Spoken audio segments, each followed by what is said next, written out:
అర్థం కానిది, నియంత్రించలేనిది, విచిత్రమైనది ఈ జీవితంలో ద్వంద్వాలు. అవి ఒక ప్రవాహంలాగా నిరంతరం సాగిపోతూ ఉంటాయి. ఎందుకు అని అడగకూడదు.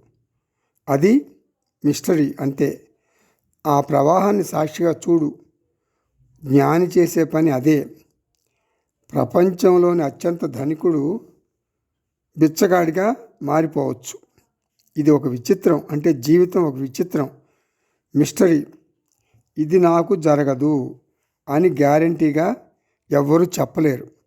జ్ఞానిని ద్వంద్వాలు కదిలించలేవు. ఇది ప్రకృతి రహస్యం.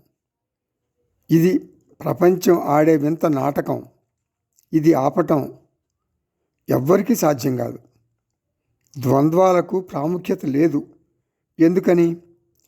అది మిథ్య, అది మాయ. నేను ఏకం, నిత్యం, సారం, సత్యం అయినటువంటి సర్వవ్యాపక చైతన్యాన్ని. నాకు ద్వంద్వాలు, ఈ వికల్పాలు లేవు. ధనికుడు, బీద, లాభం, అలాభం, జనం, వనం నన్ను కదిలించలేవు. ఎందుకని? నేను సాక్షి చైతన్యాన్ని. ఆత్మ సత్యం, అనాత్మ మిథ్య అని కాదు. అహం సత్యం అంటే నేను సత్యం అనుకోవాలి. బ్రహ్మ వచ్చిన చోటల్లా నేను అనుకోవాలి.